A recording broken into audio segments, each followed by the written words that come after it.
One of the fastest ways to build wealth is by building a strong brand. But what are the process to build a strong brand? Today we will do a deep dive into 5 habits to master your brand.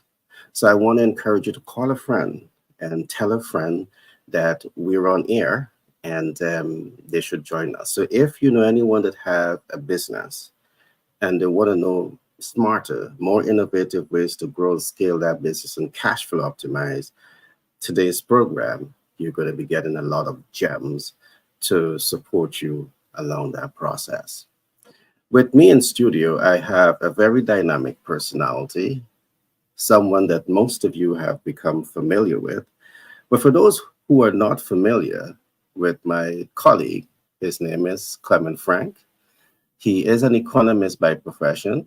He is a leader by certification, and he's now in the process of releasing a new book, a book that I'm certain will have tremendous impact on the business community based on the rich history that my colleague has as a lecturer, as a mentor, as a coach, and as a leader. Frank, I want to welcome you to today's program. How are things at your end? Oh, fantastic. It's a beautiful day. It's not You as got hot it. as yesterday. So it's good. It's good. You got it. All right. Today we are going to be having a pretty interesting conversation. 5 habits to master your brand. And I want to begin today's program by looking at the very first habit that I think is so essential when you want to master your brand. And habit one, become savvy with research. Yes, become savvy with research. One of the first thing that you want to be researching is your ideal client. Because taking into consideration, whether you're building a personal brand or a corporate brand, that brand is not being built out necessarily for you. So the reason you want to research the ideal client is to have a better understanding of that client. And let me break this down into layman's term. You see, everyone has their ice cream castle, all right, or their chocolate castle, or their wealth building castle. Everyone of your ideal client, they are going to be triggered and influenced by either the ice cream castle, the chocolate castle, or the wealth building castle. Your role as a researcher is to take the time to understand which of these audience you're talking to. Are you speaking to someone that prefer the ice cream castle? Is your ideal client someone that is more the chocolate castle? Or is your ideal client someone that is more focused on that wealth building castle? Well, research really helps you to get a close up and personal understanding of this. And this is what really positions you to win. Because you see, when you understand what are the likes and the expectations of the ideal client, you are now able to build out the castle. So when they come into your place of business, the castle is your place of business. The castle is the services that you're going to be offering. All right. But when they come to your place of service, because you have taken so much of time to really understand the ideal client and you build the castle in their image and in their liking, guess what happens? Guess what happens? You literally pull them in. But if you are not savvy with research and you're not researching the ideal client, but you're moving to that point to build a brand, guess what? You may be shooting yourself 1,000 times in your legs. And that's not the best chess move to be playing or to be making when you're building a brand. Spend as much time, make research, savvy. I know many persons, instead of going to the ground and getting the information, you use speculation, you use hearsay, and to build a strong brand on hearsay or on speculation is not healthy business practice. You want to either extract what we call secondary data that is reliable, or better yet, get the boots on the ground, the foot in the boots on the ground, and you get to do primary data collection. Get savvy with research. So this is the first habit that you want to own when you want to master your brand. Going to the ground, getting the information is what's going to be different. And think about it this way: you are going to from one location to the other, but you have never traveled this location before. And you don't really have a clue as to how to arrive at that destination. So instead of researching the destination a week or two before you start need to start traveling, you just start traveling. And guess what happens? You never find the location. But if you research that pathway and perhaps you get the device, Peter, we call it that device, when you don't know where you're going, but you put it into the car and the car it directs you, the GPS. Right. Perhaps you get the GPS and the GPS gives you a step by step direction. The research is like that GPS.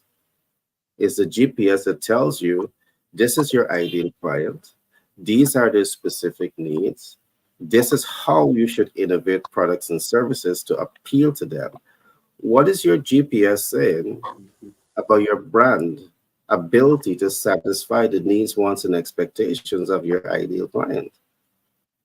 So get savvy with research, research your ideal client, and you're going to set yourself up to win. So this is my first habit. I'm going to now turn to Frank and have Frank make his contribution. All to you, my friend. All right, thank you, Gary. Hi, Peter. How are you? I'm doing good, Frank. Good to be here.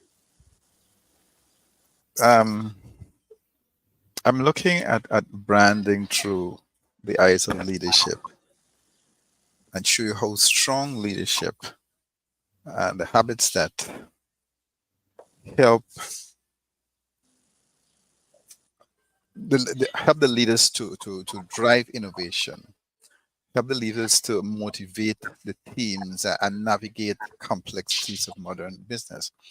And this comprehensive guide outlines and the techniques so as to help you develop a strong leadership role and excel in your role. Um, One of the first things that we talk about is cultivate a growth mindset. A growth mindset is the belief that abilities and intelligence can be developed through what? Through dedication and hard work. So, as building your brand as a leader, the first thing is you need to embrace challenges and view them as opportunities for growth and learning. You need to seek the feedback and use it to refine your skills and strategies. Then you need to communicate effectively. What's all about is being clear and concise in your communication. And this is a cornerstone of strong leadership and branding. So if you listen actively and empathetically to the concerns and ideas of team members, that's part of communicating effectively. You need to share that vision, share the goals, the expectations with your team, and ensuring everyone is on the same page. Effective communication is a must if you want to have that habit of establishing and selling your brand. These are must know habits. You need to set and pursue smart goals. What are smart goals? It is being specific, measurable, achievable, relevant, of course, and time bound. So when you set SMART goals, it can help you and your team stay focused and motivated at the same time. So what you do in that is that you break down long-term objectives into to smaller, manageable tasks, and then you monitor the progress and adjust your strategies, but however you need it in order to stay on track. Accountability plays a great role in this. Holding oneself accountable for your actions and decisions is crucial for building trust and credibility with your team. So what you do, you admit your mistakes and take responsibility for any shortcomings. If you have commitments, you follow through on those and demonstrate that you are reliable to your team. And of course, lead by example. So you exemplify the behaviors and values you expect from your team members. So maintain a strong work ethic and demonstrate a commitment to the team's success. So you model integrity, you model honesty and ethical behavior in all your professional interactions. So what I would said to you is cultivate a growth mindset, communicate effectively, set and pursue smart goals, embrace accountability, and lead by example. Those are just 5 habits. There are many more that I can discuss, but I'll leave it for some other time. Thanks, Gary. All right, great share, Frank, and really enjoyed it. Just before coming to Peter, I just want to add two more points based on my introduction. Now, one of the reasons, also, another reason why you want to get savvy with research and research your ideal client is because when you have this information, when you have the body of knowledge that helps you to understand the needs, wants, and expectation of the ideal client, and you're able to influence production and productivity to satisfy those needs, and you're able to do it effectively, it brings you through the know, like, and trust factors much faster. All right, because you're now able to present quality products and services in front of the ideal client, and because you those services and products align with their needs, they respond to you more favorably. So again, it's not about starting a business and scaling a business. It's not just about your personal desire. It has to be 99.9% based on your ability to satisfy people's needs. So there's something else I want to add as another benefit. Peter, I would love to hear from you. I know in your life you have been building a lot of brands.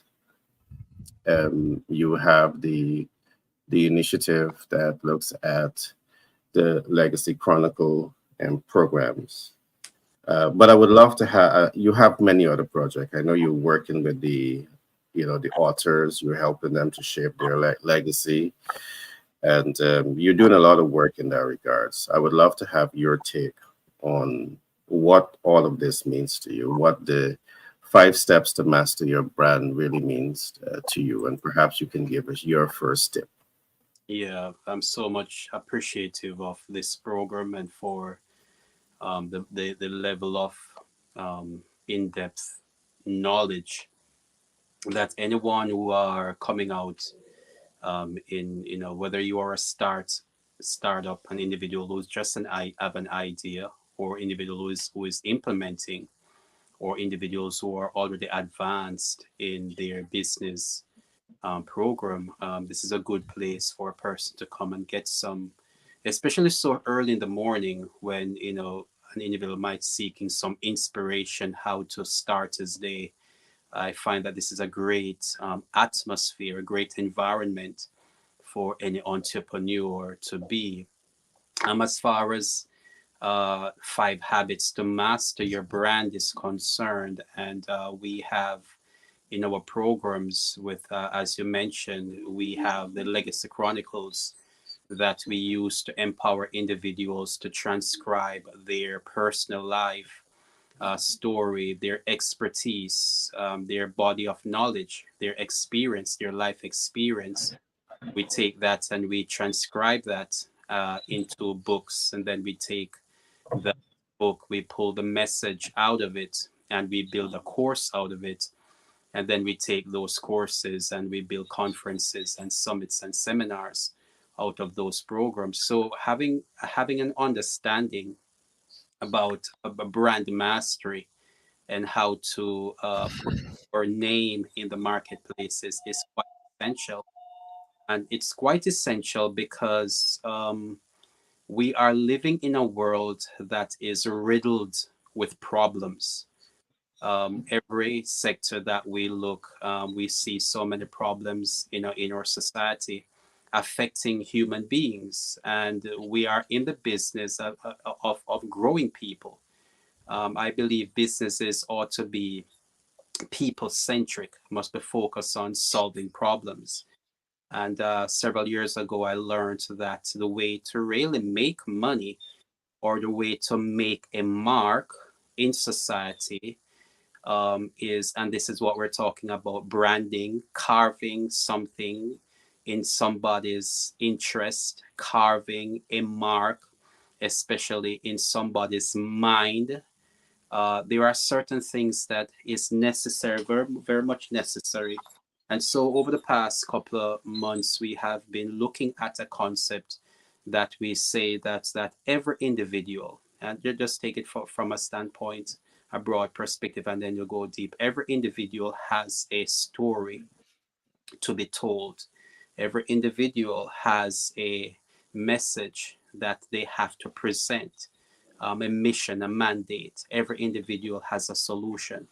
With that, when you're talking about your product or your service, it's the same thing that we must understand. Every product has a story. There's a story that supports every product, because if you're going to brand, you have to have your brand story. What is and individuals can connect with any product or service based upon where it is coming from. And in telling that story, what you're building is an affinity, or an affiliation. You want people to become so affiliated with your product in such a way whereby they can connect, they understand that there is a journey of this product. It didn't just come last night, but there is a journey. This product has been coming from somewhere, and here it is today.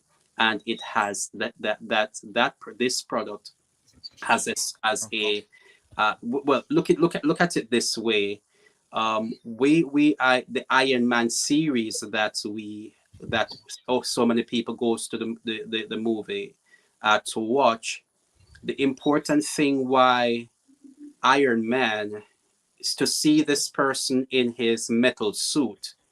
That is, quite awesome to some extent. But the reason why people were able to gravitate to this individual was because they understood that he was locked into a cave, and his life was at stake, and he had to create a passage to get him out of that situation.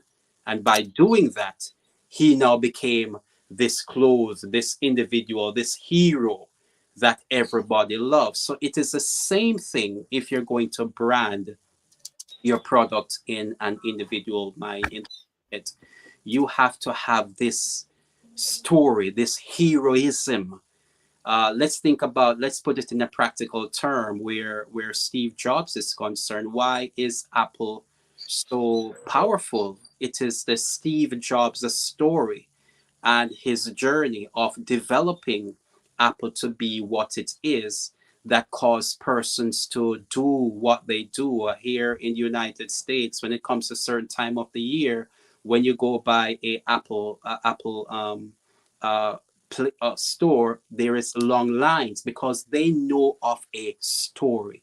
So the first thing I'd like to say to individuals now, with your coming out with your brand, have a story, and you can align that story with your personal journey as the entrepreneur, in the development, in the processing, in the design, the challenges, especially the challenges that you had to go through to actually bring this product or service to the marketplace? What is that long line of challenges that you had to bring? And then now, most certainly, as you communicate that message, people start to find, that connection to your brand and to your, to what you are saying and the solution that your brand is bringing to the marketplace. Thanks for that share, Peter. So I love how you always brings, that theological perspective, because I think one of the things that's, has been very popularized in church is how to make your message, and how to, take your pain and, up level it. And what I've taken away from what you're saying is, do not be defined by the problem, study the problem, find the solution, and up level that solution into your masterpiece, which could definitely be a brand that is solving problems for millions of people across the world. So I really love the concept and the context in which you would have expressed yourself. However, I just want to pause a bit, and I want to acknowledge today's sponsors. Today's sponsor of this program is One Degree to Success. In the event that you're wondering what is One Degree to Success, I want to encourage you to go to the website that is shown on your screen right now, which is thebestsellerportal.org, and take some time to study this program. We believe that every step in the right direction is one degree to success.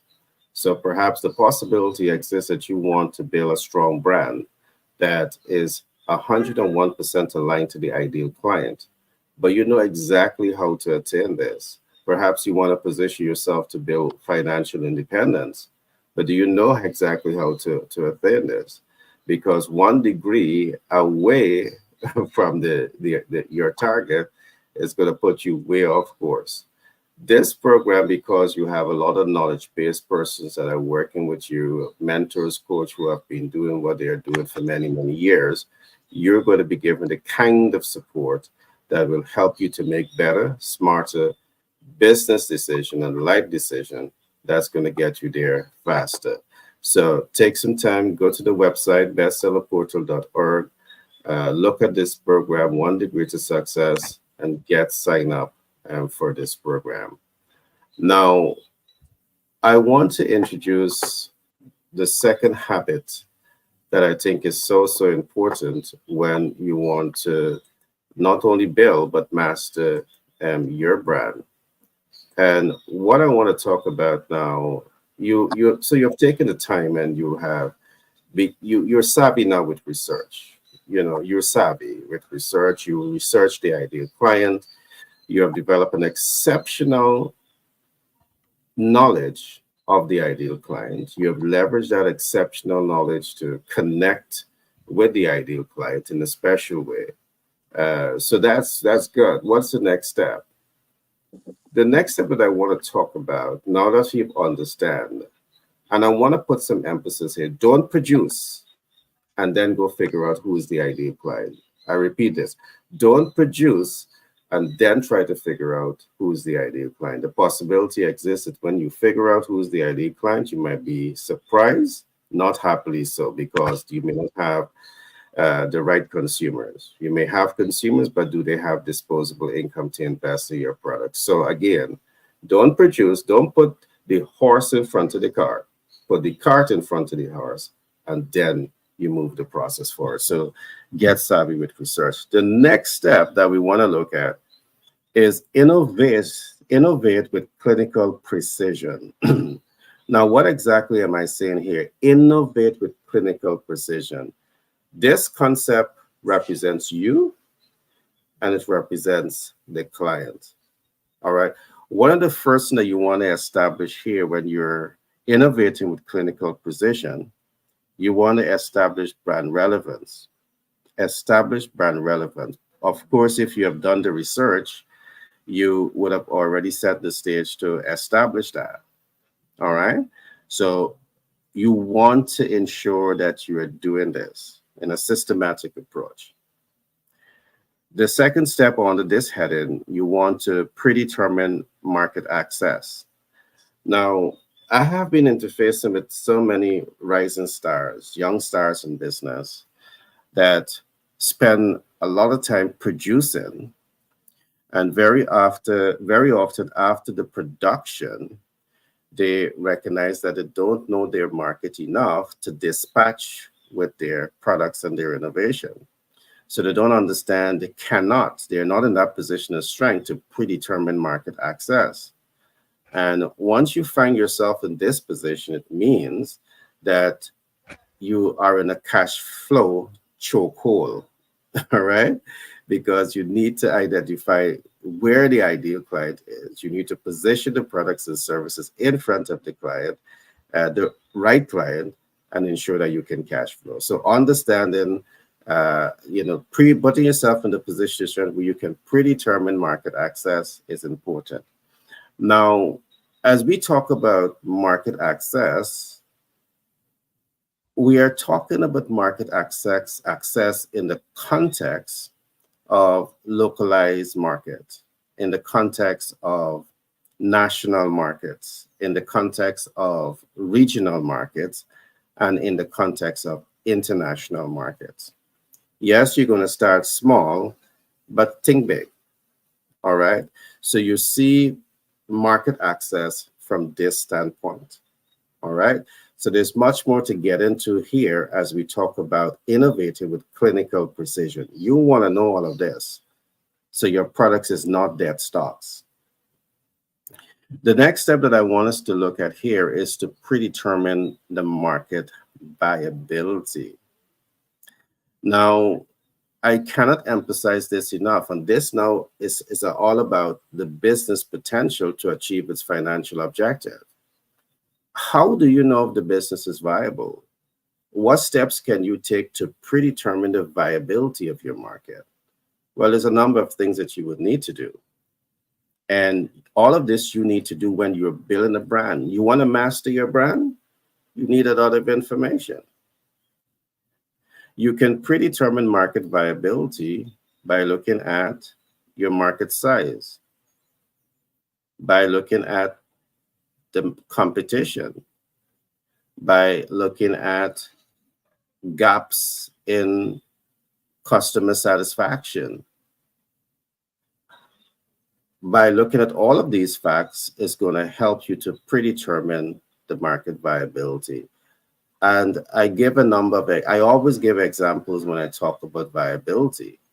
Now, let's take, for example, that you have looked at your market size and you recognize that your potential consumer of a particular product, it's about 1 million persons you have in the market.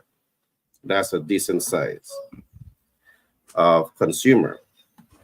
So let us suppose that the consumer base is able to utilize $1,000 worth of either products or service. What is the potential of this business, the market in and of itself, to cash flow? The analysis immediately show that you can generate $100 million here. All right.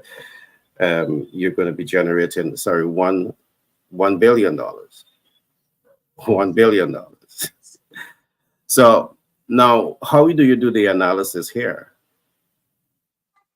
You perhaps look at the competition. Perhaps your competition might be supplying 25% of the market needs, but you're seeing a massive gap. You're seeing a 50 to 75% gap in the market. So if they're supplying 25% of the market needs, it means that you still have $750 million of supply that is not being supplied to that market. So it's now helping you, the rising star in business, to make critical financial decision in terms of the market viability. If you can't do this by yourself, my advice is to get the right mentor, to get the right coach, to get the right sponsor, to get the right support community around you that's going to help you to make these clinical analysis. Because your business is going to rise and fall based on these type of information that you have. If you don't have the information, you can struggle.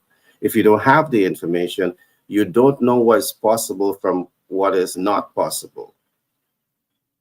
So when you're building a brand and you want to master the brand, you want to know it makes sense.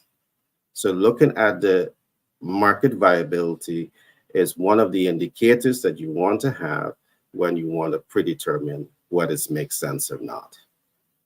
You have our team that is going to help you to make these clinical assessments of whether it makes sense to get into a particular business, you know, before you get started.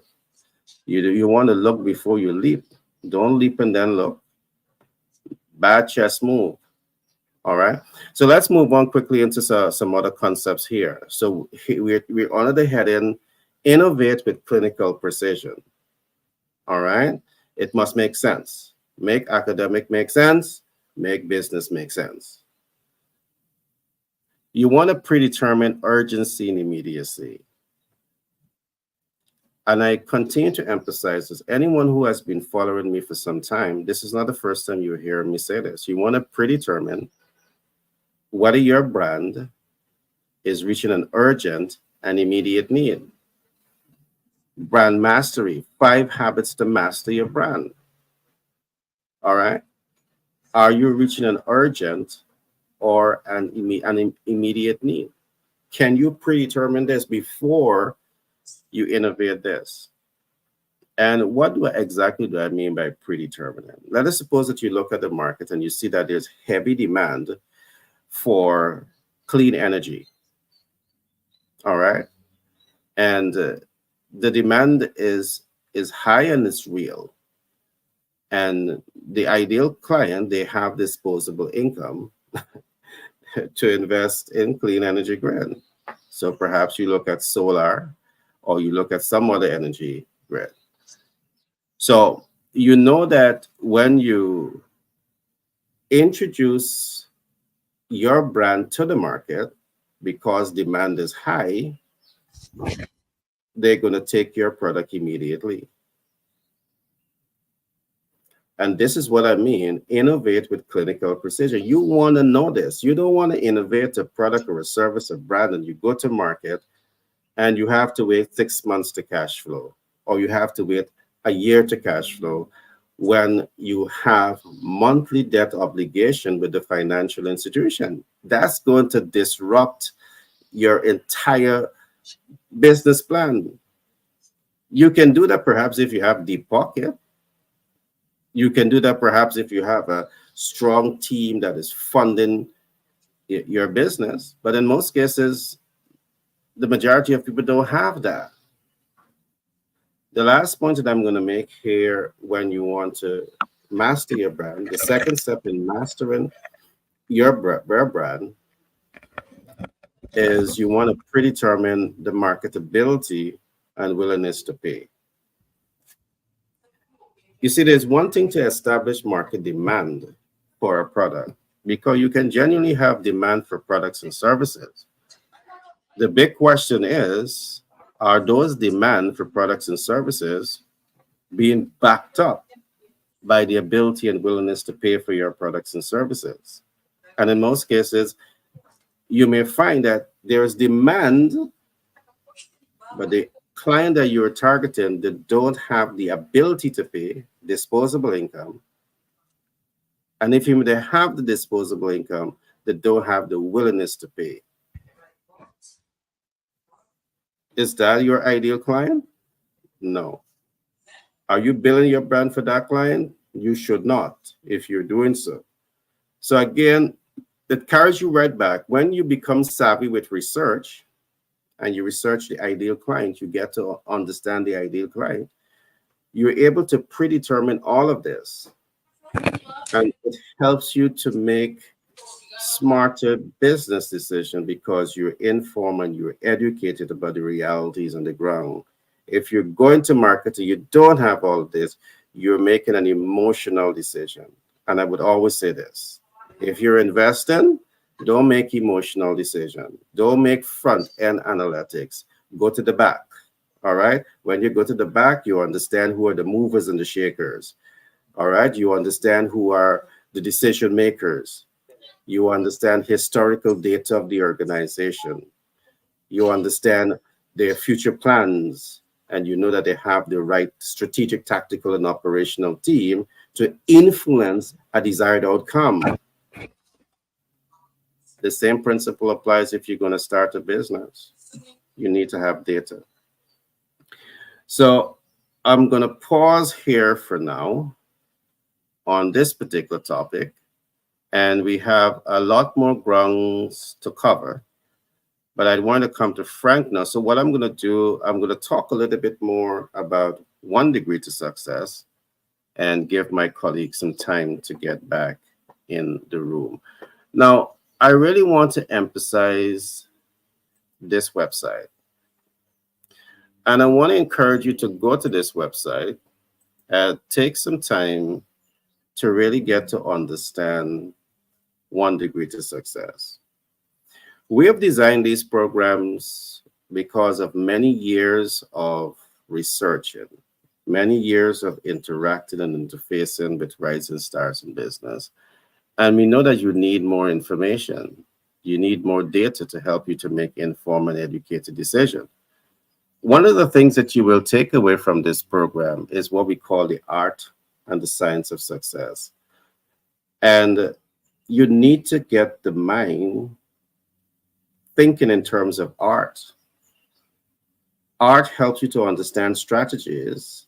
Art helps you to understand tools and processes and systems that can aid in the targets that you want to accomplish. Science allows you to attain something different: high reward, measurable results, predictable outcome with the highest degree of accuracy.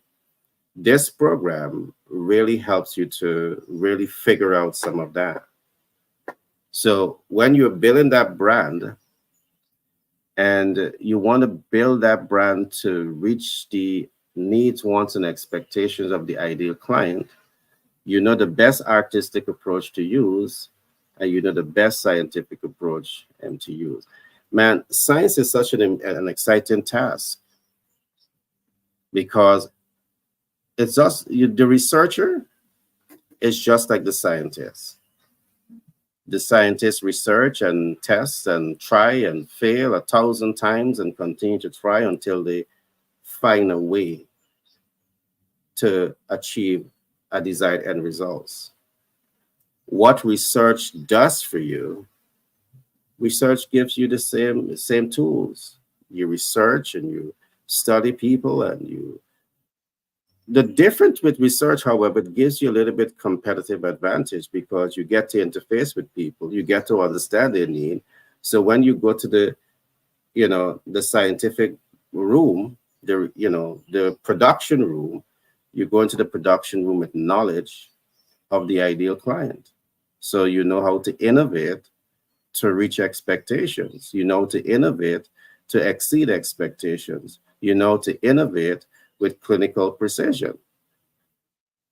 So I'm going to pause here for now, and I'm going to turn over to Master Frank to give us his second tip on 5 habits to master your brand.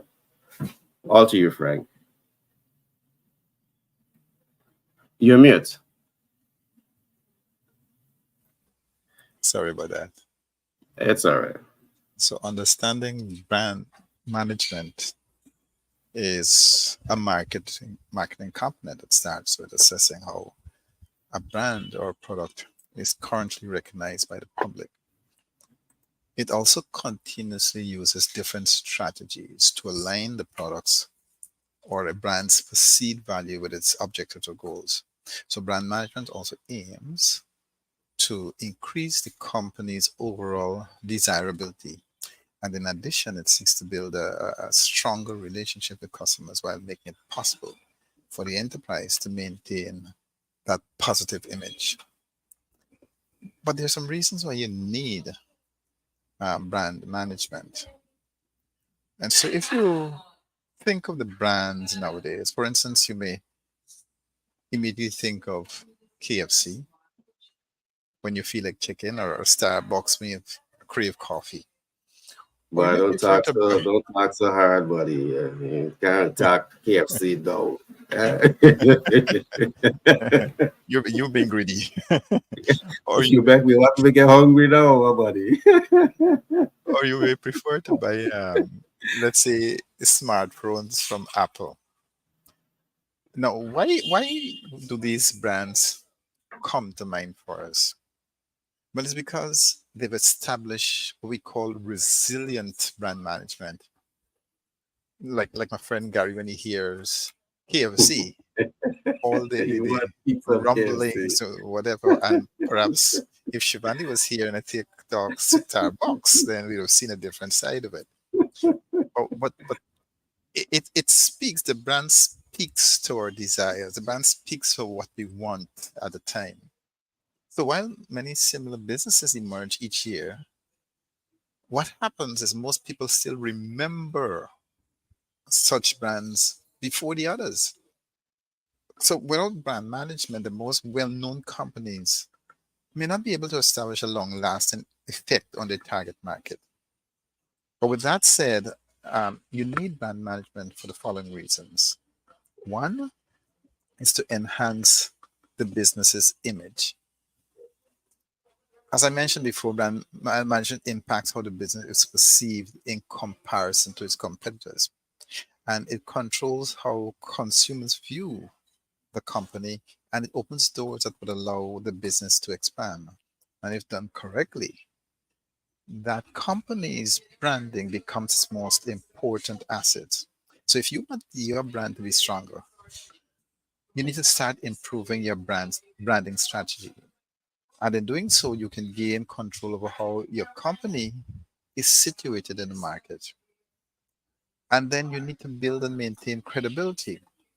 So, a brand's perceived value will ultimately come down to the confidence and faith clients have in it. Having a higher customer confidence rate, it means better recognition, which results in credibility. And the brand's credibility then determines the kind of relationship a company has with its investors. Moreover, it sets what's to be expected from a company depending on its market standing. And delivering on that expectation then increases the trust that stakeholders have toward the company. Then it protects the company's reputation. You see, companies are not exempt from gossip and negative information. Worse, companies may also fall victim to illegal activities. Chain messages aimed to spread false information or malicious rumors about a company are some of the examples. However, if you have a solid brand identity, it ensures a positive reputation, which informally lets the audience ignore those fallacious assertions. Then, when you establish a strong brand identity, you can now safeguard your company from unnecessary disputes that may not directly require the intervention of the public. And then you need to have some strategies for strong brand management. Whatever your business is, your brand management should be adequate. This means you must be able to make your target market and investors trust your brand. But as mentioned before, you got to do this right. So, some habits you may want to start developing for successful brand management are you're leveraging your digital asset management software, which is digital asset management or DAM. And DAM is a software system that automates storing, collation, and management of a company's media or digital assets. You need to take advantage of unique selling proposition. A unique selling proposition, which is USP, can separate a company from its competitors. And great USPs include a brand's tagline to make the company stand out. Let's look at Nike. Nike says, just do it. That's their tagline. So anybody who hears that phrase automatically thinks of Nike.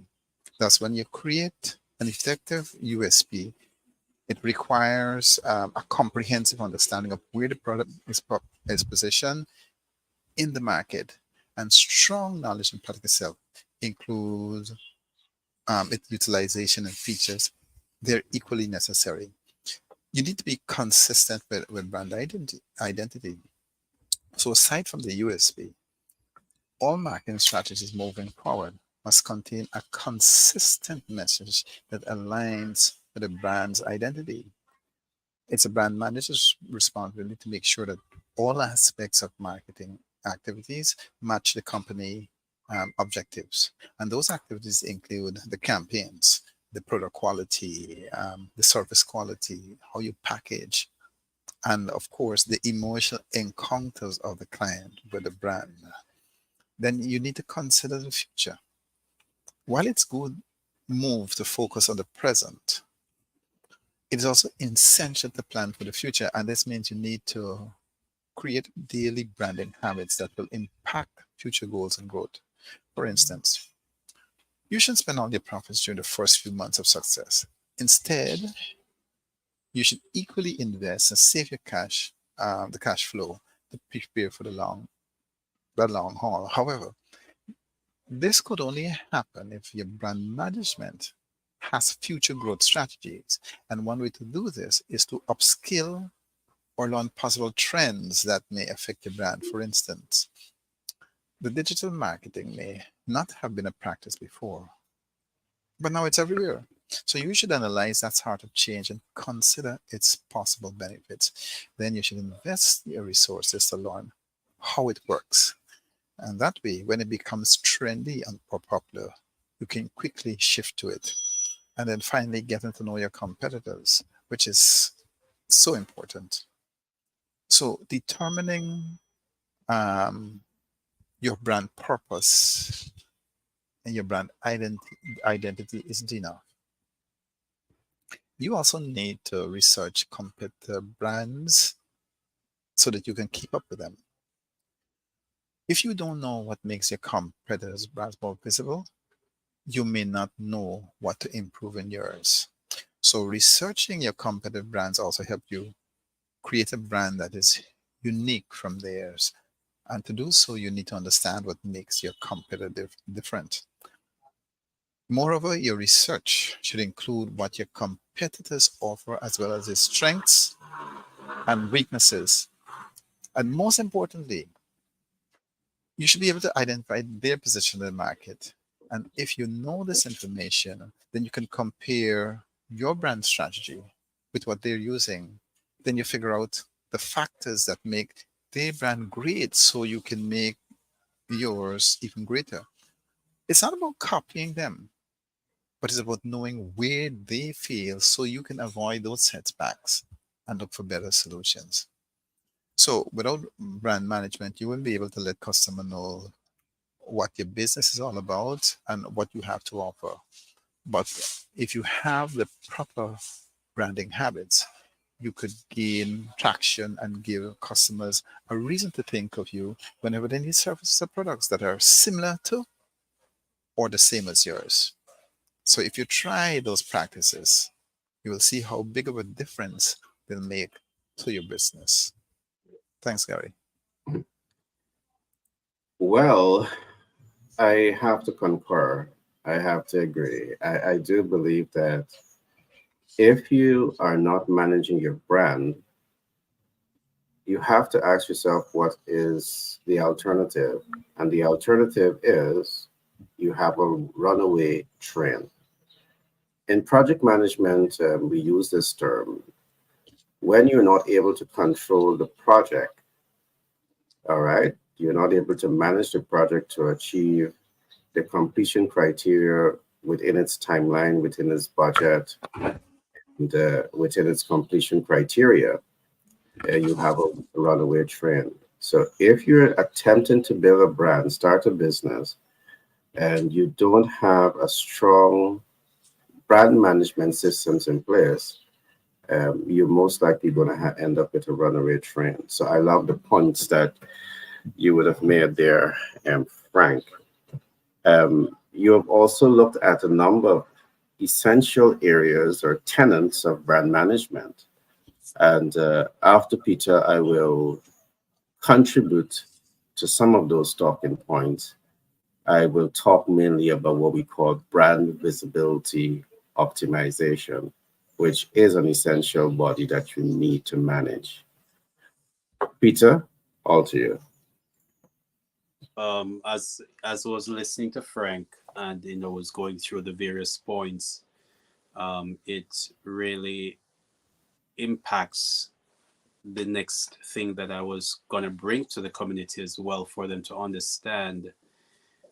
In telling the story, it has to have impact on the your audience, the persons, your target market, so to speak, and how you impact your target market with your story is very essential, because now you understand how people operate. And in what we do in our programs, as our programs is about human growth, development, and we want people to understand that we need to live more than just for our time frame, but we want to live generationally. We want to be able to create legacies, so that even after we are gone, we are still making impact in our community, and we're still living. Because as I mentioned, I mentioned a while ago, I mentioned Steve Jobs, and he's dead for how many years now?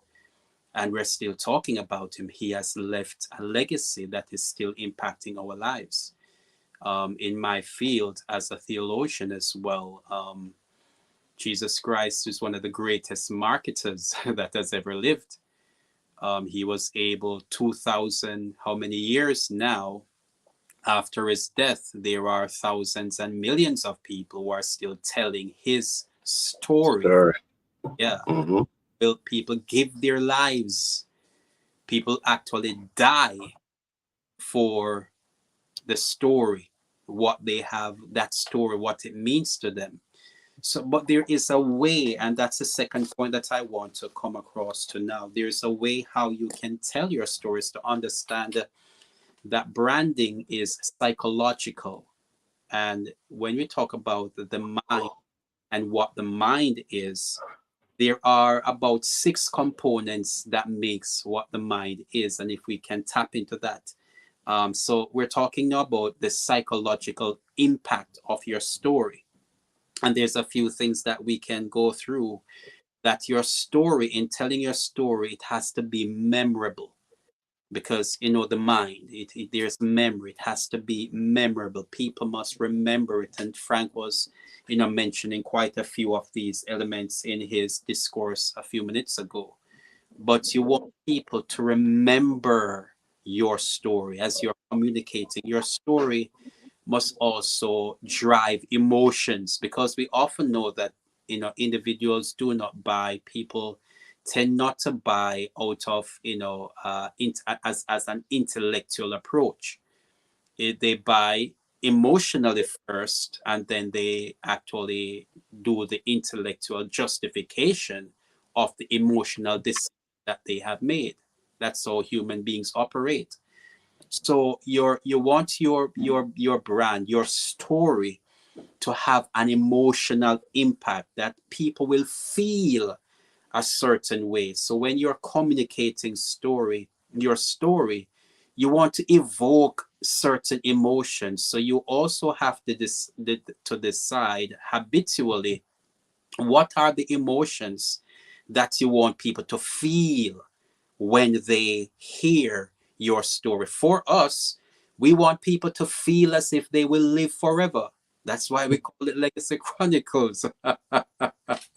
We want people to feel as if they're having impact. So we call it human growth, because we're about the growth and the impact, the development of human beings. So what you call it, you want to repeat that day by day in your story, so people will feel that in your story as you talk about it. You want it to be your story to be thought provoking. So those are the concepts within the mind. It has to be thought provoking. There has to be some kind of intellectual approach to how you disclose your message that cause people to think. You want people to think, and they're constantly thinking about you, as Frank said a while ago, because there are competitions. You want to be out of all the competition, your story surface to the top at any given moment, and then you want your story to move people into action. So now you're talking about the will. So everything that I'm talking about right now has to do with how the mind works. We spoke about the memory, your mind. Remember, we're dealing with people, and think about yourself. You have a memory system, you have an emotional system, you have thoughts, you have now your will, because you want people to make a decision every time you hear, or every time they hear your story.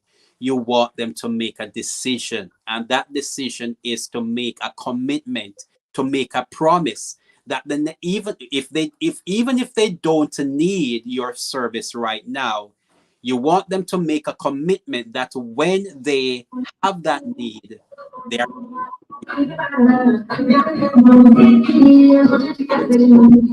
intellectual, because everything about human beings is that we are thinking people. We want to elevate the concepts or the consciousness of the persons that we are working with. That it is by association, and individuals, they want to know that they are associated with something that is of a certain caliber, no matter what it is. Individuals want to have this intellectual association. They want to be around people that, a little bit smarter than themselves, or a little bit in alignment with their intellectual makeup of who they are. Your brand, your story must also appeal to people's intellect. And the sixth portion of how the mind works from our study is that the sixth component of the mind is your imagination. So you have to be able to create in your story that tag, that moment, that consistency in people, that is pulling people to think about the wonders of what you are able to present to them. When you think about Disney is this one of those brands that there's so much. It's an entire experience that make you it's this glow about the way how they approach the same thing. To every successful brand, it impacts imagination. There is this thing about a successful brand that goes beyond just the product or the service that the brand present. It causes the mind to see beyond just the product or the service and the solution that they have in their lives. So when we are able to design our story in that way, with intentionality of how the human mind works, then most assuredly people will always be coming back to us. And as I say, you will be living, you through your story, through your brand, through the product and the service, you will be living much, much longer. After you are gone, people will still be talking about your name. Your legacy will be will make its mark and contributing to human growth and development for time to come. Wow, that was a powerful share, Peter. I took away you talk about memory, and whatever you're doing as a brand specialist, you want to be certain that it's memorable.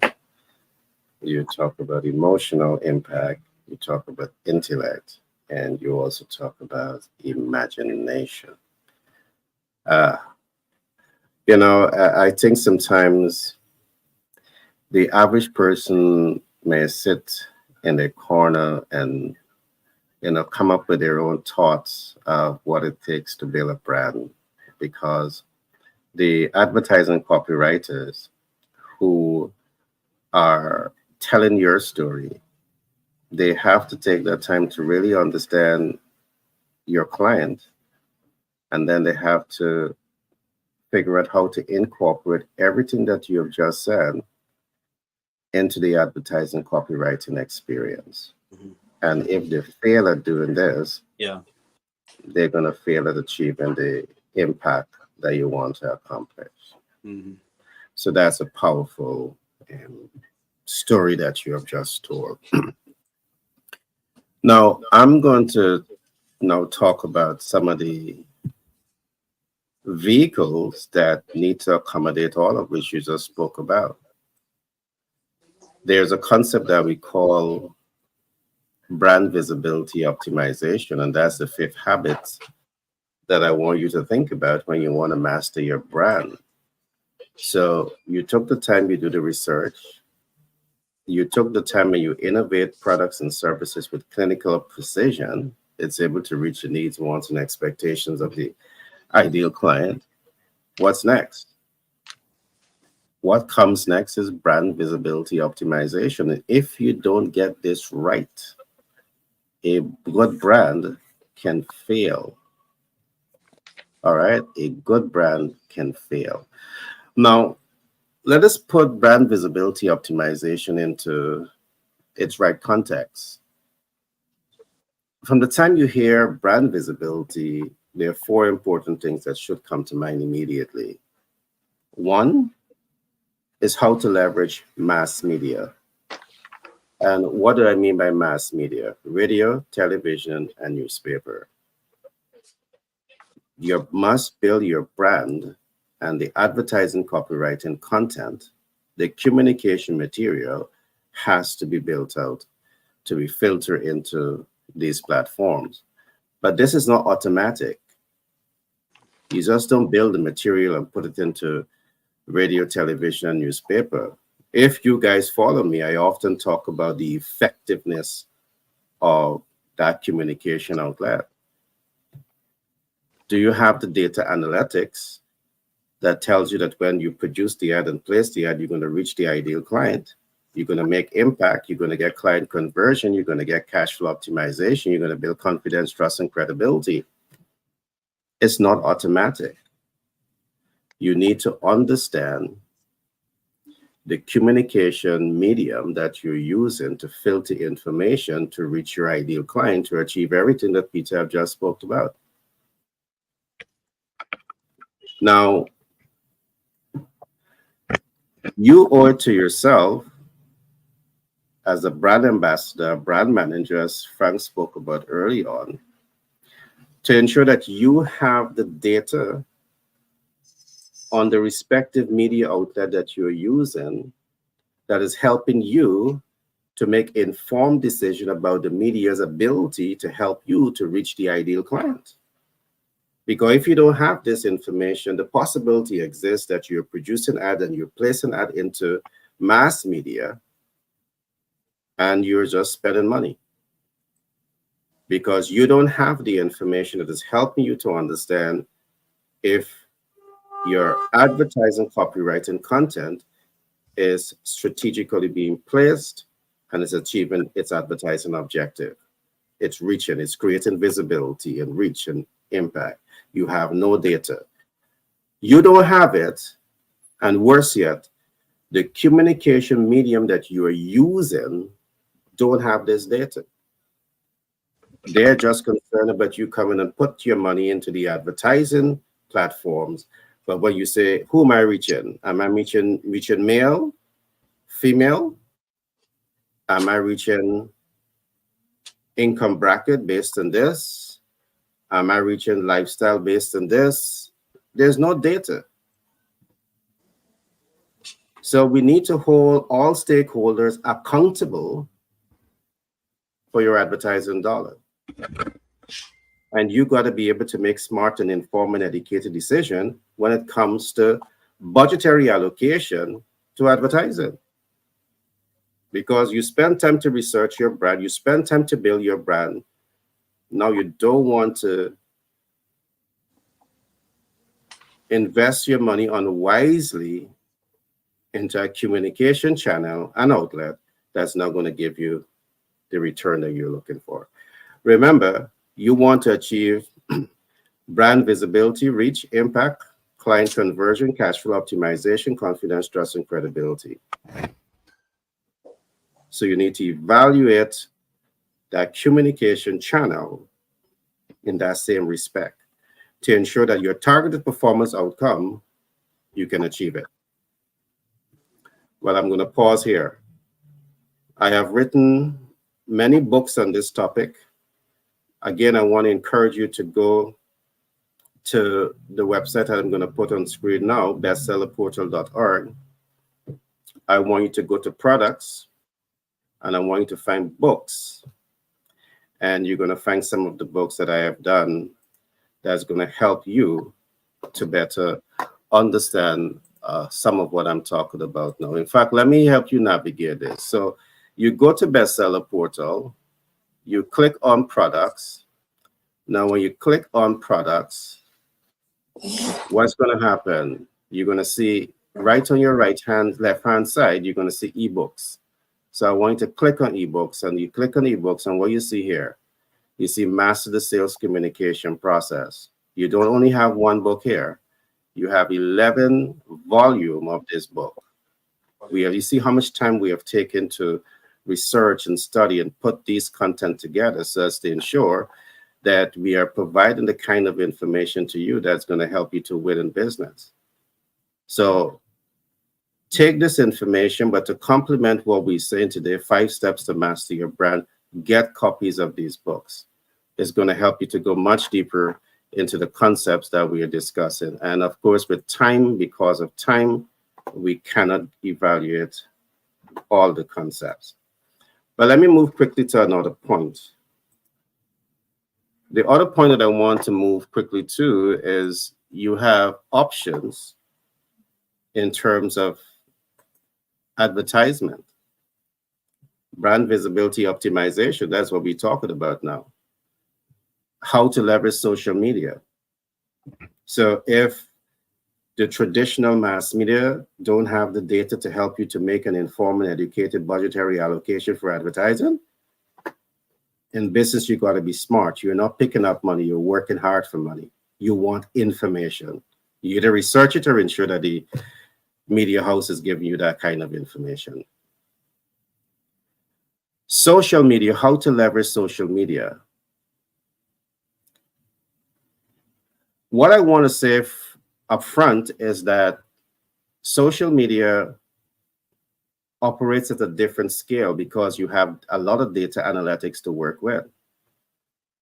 I was looking at LinkedIn analytics, and I put some content out, and it tells me exactly my audience base, who is from project management, who is from sales, who is from marketing.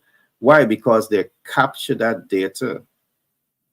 So persons that are going to your platform to analyze your platform, to consume your content, they have a data that is being recorded. They have their GPS. The algorithm operates as that GPS that is giving you constant feedback, that is helping you to make decisions, that is helping you to understand if you are achieving the advertising objective. When we look at YouTube, also another social media platform, today I think they have 2.70 billion persons on the platform. And I love this platform for the simple reason that you're able to get analytics. We are using social media as one of our means of marketing. We have in the last, two months and change, we have attracted over 35,000 persons to our platform. There's data showing that. When we go to the backend analytics, we know that we have a predominant male audience. We have a lot of female audience also, but we know which part of the world they are viewing from. You have data. So because you have data, it tells you how to build your advertising, copywriting content. And you need all of this to make informed and educated decisions. So you want to master your brand. You need data, you need information. And again, if the mass media is not giving it to you, you need to be able to make a smart and informed and educated decision at, of the best alternative that you can use. Now, because of where we are getting data from, because of where we were able to analyze information from, and because of what we were able to do to grow the client faster, we have now built out an ecosystem that we are now providing this type of services to our clientele base. If you're not visible on social media that has the highest traffic, you're reaching a global audience, you're leaving a big, big, big market opportunity open here. You're not leaving crumbs on the table. You're leaving piece of the pie on that table. So there's so much more to say here, but I'm going to conclude by saying this, and I'm going to turn to Frank, and we're going to start to wrap up. As a rising star in business, if you're just thinking traditional mass media and you're not achieving the objective, and you're not seeing the opportunities and up leveling your marketing content to social media, you're missing out. You have so much of young people today on social media. You have, senior citizens also there using social media, and I have the data to prove it. These are some of your ideal clients that are here. You have billions of consumers that are on various type of social media platforms. And if you're building a brand and you want to master your brand, and you're not thinking how to position yourself to become a social media influencer, or connecting with social media influencer, surrounding yourself with social media influencer, we call it influencer marketing, you're leaving a big chunk of cash flow on the table. And that's something that we can help you with. All right. So we have built out a program that we call the GIP Initiative, which is the Global Influencers Partners Program. And what that program does is teaches you some of the fastest way to cash flow your business. Because when you understand social media platforms and what it takes to become an influencer marketing on these platforms, the sky opens of opportunities that significantly gives you an opportunity to start seeing multiple streams of income. Think about this. Your business may be doing well, cash flowing well, and all of that. Kudos to you. But by shifting 1 degree to success, you now start to open up new income streams. What is that doing for your business? A whole lot. The last thing I want to say, I know I said the last thing already. I'm coming to Frank now. One of the things that I see many, and I know I made the statement because I think both Frank and Peter would have made a point, and I had to chime in here. I see a lot of businesses, they struggle with brand visibility optimization because you are cash strapped. And because you're cash strapped, one of the things that you do, you cut out market research, you cut out sales, you cut out marketing. Oh my God. That's literally cutting the oxygen off of the business. You're cutting the oxygen off. If that business is struggling, you need to optimize sales, optimize marketing, and I trust that you have the market intelligence to do it the right way. You cannot cut off some of these things. You cannot. I can't emphasize it enough. When you cut out sales and marketing, you're undermining visibility, reach, impact, client conversion, cash flow optimization. How the business is going to survive when you do that? Frank, let me stop talking, buddy, because we're going to talk plenty, right? How to you, Frank? I think we should take some days in which we just use our local parlance. No, serious, Caribbean flavor, right? It's so much more comfortable. But I might tell you, no place no better than your yes. All right. Okay. So let me just quickly close off by looking at mastering the brand, because this involves creating a consistent and a strong image that resonates with audience. And I want to leave these 5 habits to help you achieve that. The first one is to know your audience inside out. In other words, you're understanding who your target audience is, what are the demographics, what are the interests, what are the pain points and aspirations. And you conduct market research surveys and engage with those audience in social media in order to gather insights.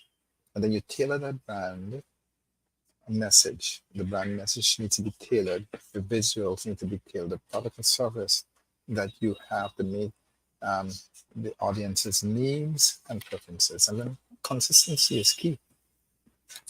You need to maintain a consistent brand voice, and it must be across all channels, whether it be the website, social media, if you're doing email, in your customer service. So you're using the same colors.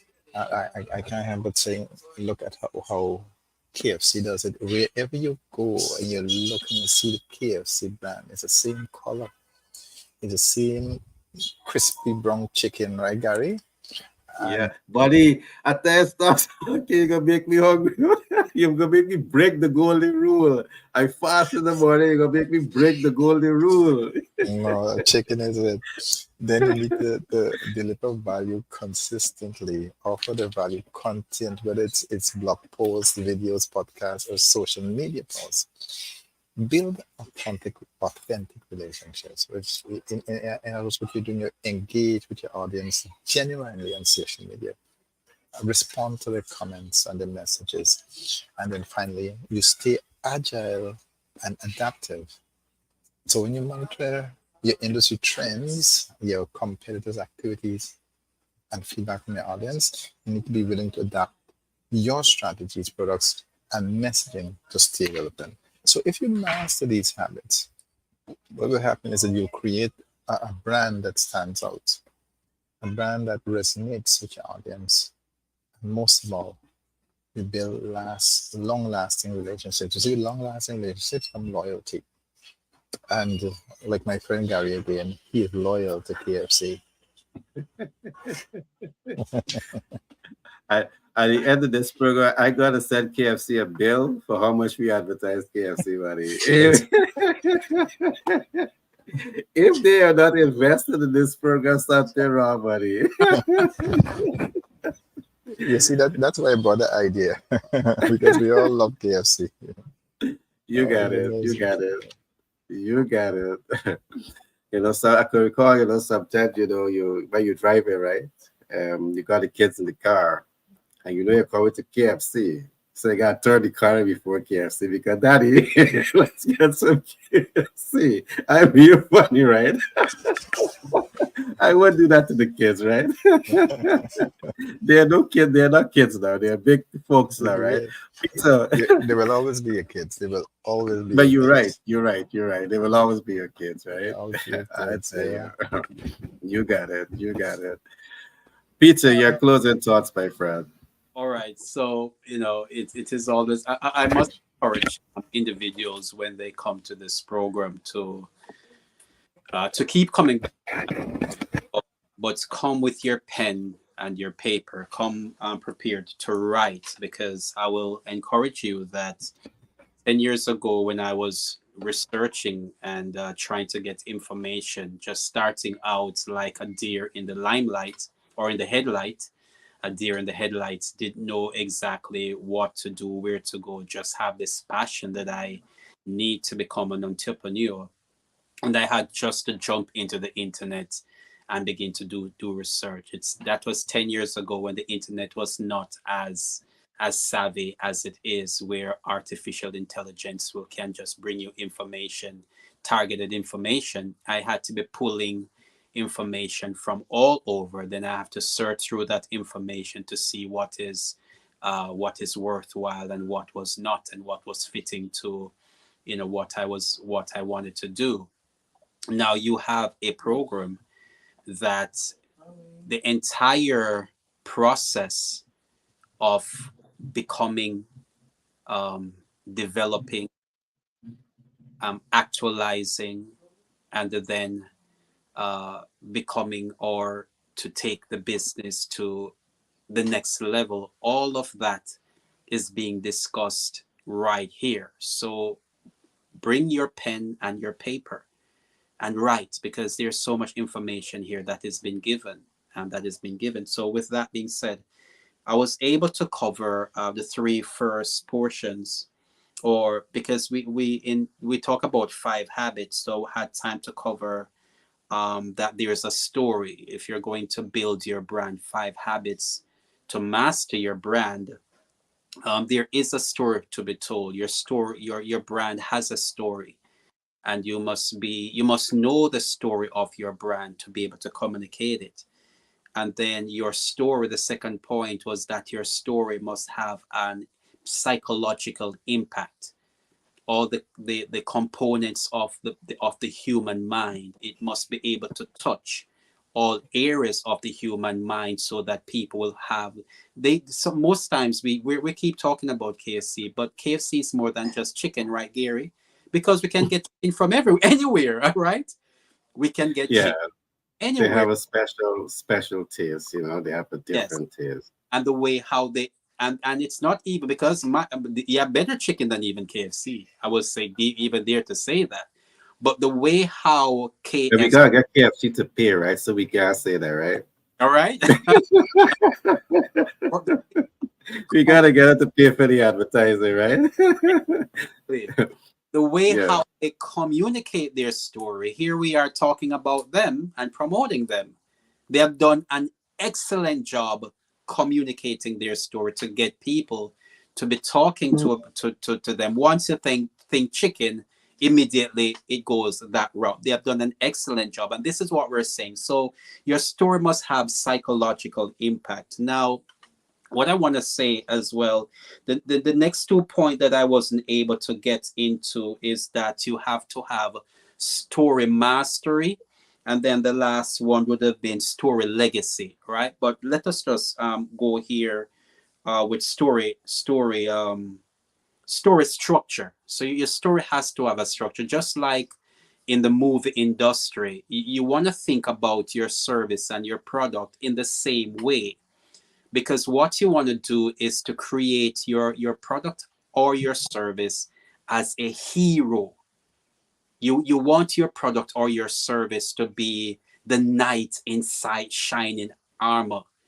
You want your product or your story to go rescue. You got to know your damsel in distress, that your product or your story is searching to find your damsel in this distress. Just like the movie, at the end of your story, you must get the girl. You must be walking off into the sunset with your girl. Your girl is, or your man, if you're a woman, you want walking off into the sunset at the end of the, and everybody knows.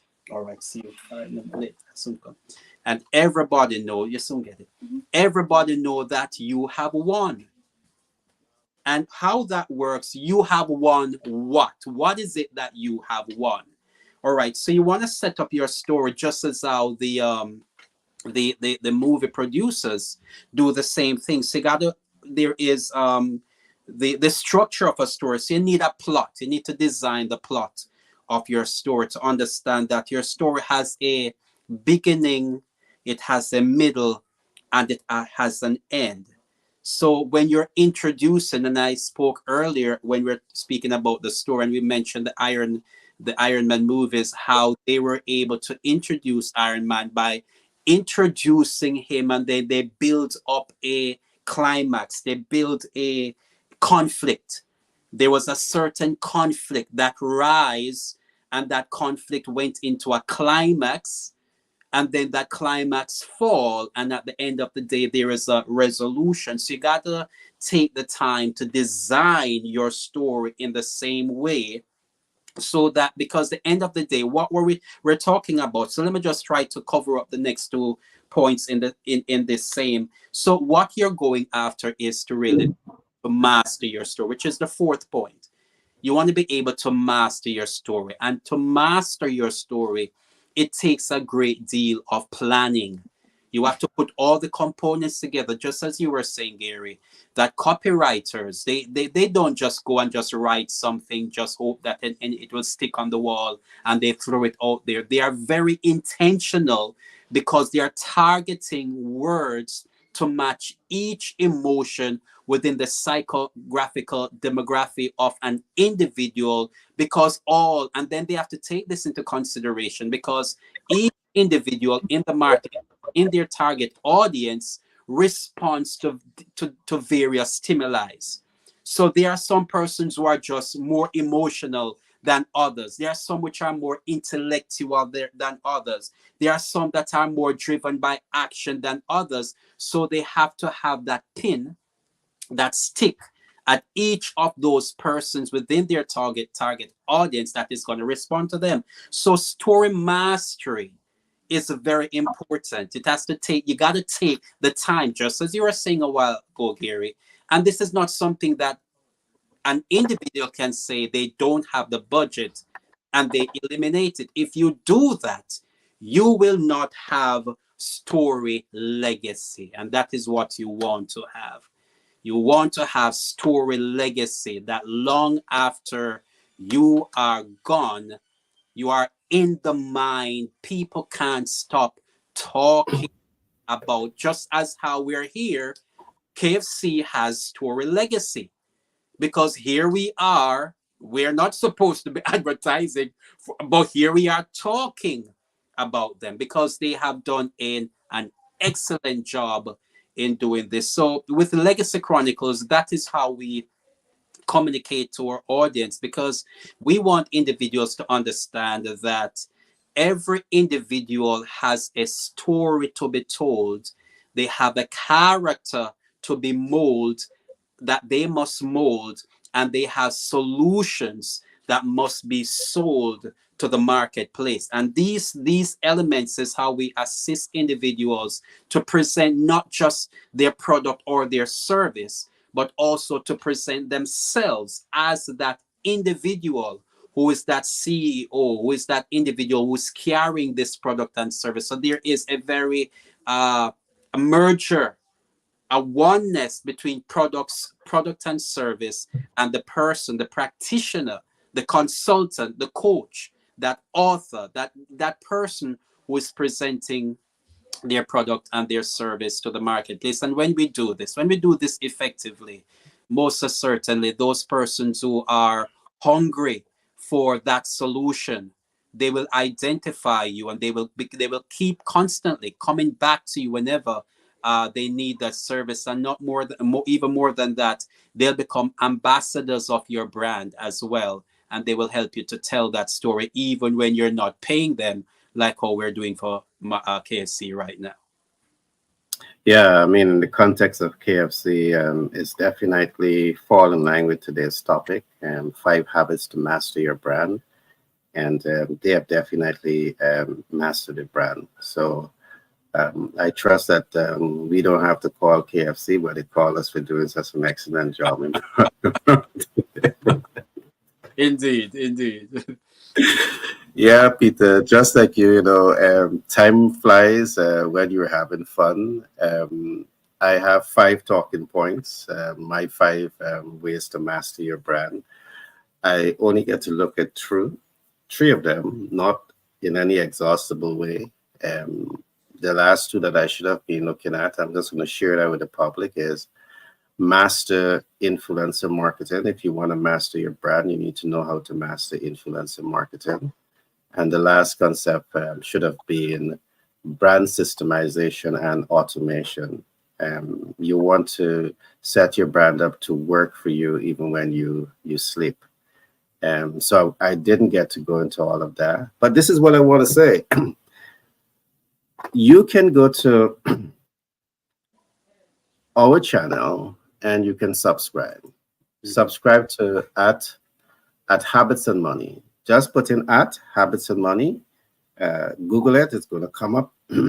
And subscribe, because you may be looking at the program but still not know how to subscribe. If you're looking at the program, just press the subscription button. It's right on your right hand side of the screen and you become a member. Why you need to do this? Because we will publish supplementary programs, all right, that will allow you to get the information that you're not getting now. Along with this, I want to also encourage you to go to my YouTube channel and you can become a member. Members only get all the juicy stuff, all right, that you're not going to get here. You're getting some juicy stuff, right? But you're not getting all the juice. Become a member and you're going to get a whole lot more, juice, all right? So subscribe, so you will get more, be updated every time we come on here. Again, I want to pause a bit to thank the listening audience from across the world who have made this their channel. In the last 2 months and change, we have over 35,000 subscribers to our platforms. You're allowing us to reach thousands and hundreds of thousands of persons across the world.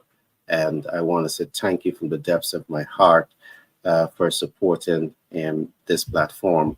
We have a far way to go, and I want to encourage you. We still see 70% and above of the persons who are looking at the program. You have not yet subscribed to the program.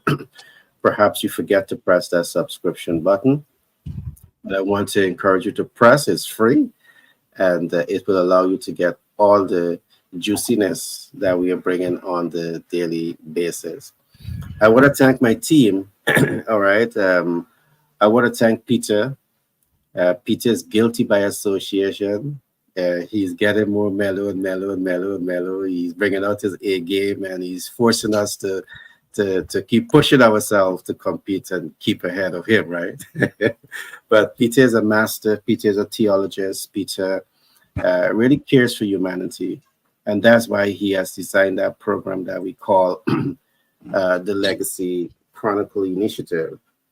All right, Legacy Chronicle Human Growth and Program. He is focusing a lot on ways to enhance human resource development.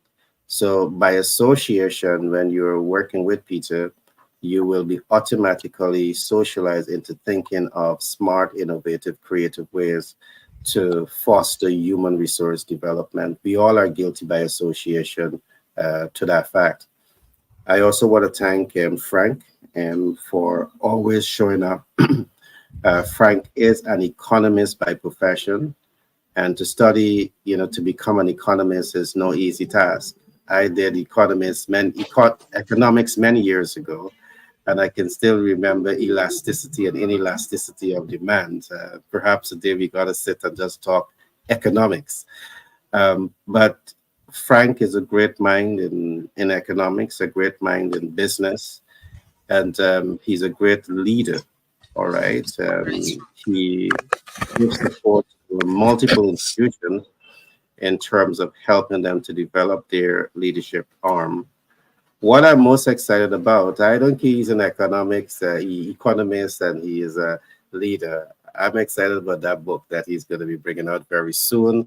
I do believe that that book definitely has a lot of transformational impact on people, and I just can't wait to get my hands on that book. So when that book is out, we're going to do a soft launch on air, and I want to encourage the audience to just get your ching ching available to start purchasing some of Frank books when it comes out. So with that being said, I want to thank my team for being here, and we'll do this again very soon. So with that being said, do have a great rest of the day, and the audience, a big shout out to you.